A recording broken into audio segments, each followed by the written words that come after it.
Bonjour à tous et à tous, bonjour à tous les suiveurs et à tous les inconditionnels de Grégoire Omnisport. Parmi les membres actuels du staff de l'équipe nationale du Sénégal, El Hadji Diouf est devenu une voix plus qu'autorisée de l'équipe nationale du Sénégal actuellement. Mooy bombu day toog sax ci banc de touche bi. Donc sur les ondes de Afrique Sport, El Hadji Diouf wax na ci jour bi ko gën a marqué ci match face à la Guinée-Bissau fële ca Bissau mu ne d'abord je félicite les joueurs muy félicite les joueurs yëpp le staff la fédération parce que le plus dur a été fait on s'est qualifié mais nee na am na joueur bu ko gën a marqué nee na c'est pas Sadio Mané mais c'est Elimane Franck Kanouté mu ne il faut se dire qu'on a vu un très grand Kanouté sur ce match espérons prions pour lui que ça continue nee nañ ko ñaanal mu continuer parce que il a fait une très belle partie face à la Guinée-Bissau surtout en seconde période. J'ai vu une équipe sénégalaise sérieuse très compacte avec un milieu de terrain, le jeune Franck Kanouté excellent. Ça faisait longtemps que je n'avais pas vu un joueur égalant donc élégant surtout donc un futur grand nee na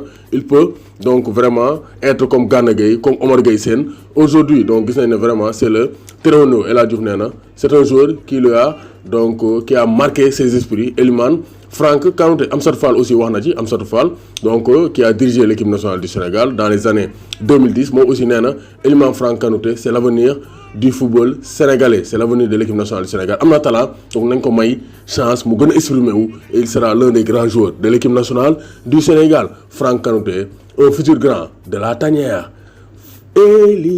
Elimane Kanouté Demba Ndaw ñaa maa ngi lay bëggee bu baax donc professeur Cheikh Ndaw maa ngi lay bëggee bu baax di bëggee aussi Pam Ndaw borom Jolof borom Jaksaw maa leen di bëggee di leen bëggee.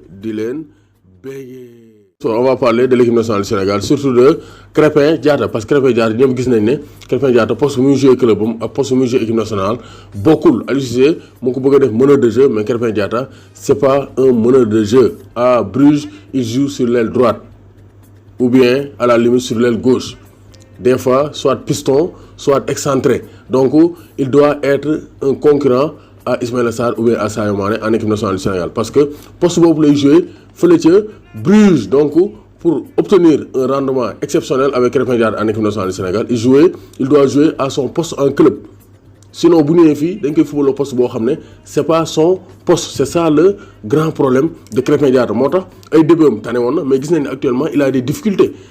Match bi passé ñu bëri ko doon critiquer centre yi baaxul donc il ne participe pas à l'animation offensive. Pourquoi? Parce que Krépin Diatta keroog c'est comme si il jouait comme milieu défensif.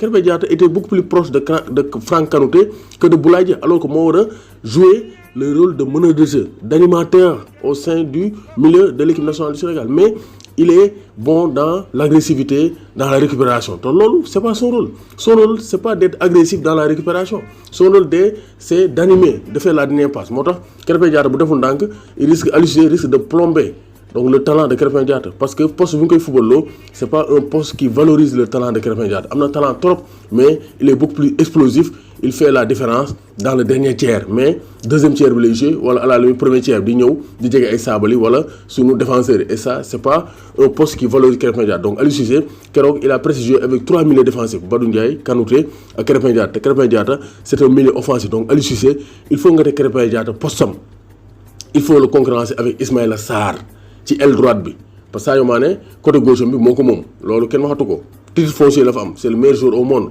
Mais Ismaïla Sarr il doit être concurrencé parce que Krépin Diatta am na benn profil, il a la vitesse, il a la percussion et il a beaucoup plus de précision dans le dernier geste et il est beaucoup plus efficace qu'Ismaïla Sarr. Ku xool seen statistiques yi gis ne donc Krépin Diatta maintenant il est adroit devant le but te Ismaïla Sarr loolu war na ko gën a travailler et footballam aussi war na ko gën a travailler parce que day jël bal beeg daw. Sarr doit se diversifier sinon gars yi dañ koy nand te il aura du mal à s'imposer dans le très haut niveau. Am na talent gëm na boppam doomu Gaynde Njaay la mais il doit se diversifier. En tout cas Aliou Cissé poste mi teg Krépin Diatta milieu de terrain axial boobu c'est pas un poste qui le valorise en équipe nationale te bu continuer Krépin risque de voir son talent donc vraiment diminuer surtout en équipe nationale du Sénégal. Rendement am day wàññeeku alors que à Bruges il joue sur l'aile. Donc Aliou Cissé doit faire la corrélation positive entre le poste occupé par les joueurs dans leur club respectif et leur poste qu'ils doivent occuper en équipe nationale du Sénégal. Xaayaar ku dégg séeréer Krépin Diatta ne doit plus être utilisé en tant que milieu axial mais il doit jouer sur l'aile parce que c'est un joueur d'aile à Bruges et il brille avec Bruges au niveau de l'aile droite. Amdi Faye wax na ko tous les observateurs wax nañ ko donc Krépin Diatta poste bi ñu koy footballoo valoriser ko day marqué mel ni milieu défensif alors que c'est un joueur talentueux qui doit être près des buts dans le dernier tiers doomu Gaynde Njaay warul tiit warul ragal Krépin Diatta Njaay di bi wala Njaay Dragon yéenay choisir donc Fallou Ba borom Ndofane maa lay bëggee Marcel Pagnol l'homme de Yeumbeul Cheikh Wade maa lay bëggee bu baax a baax Djibi Sissoko maa ngi di bëggee di leen bëggee sans oublier Lamine Fall Sacré-Cœur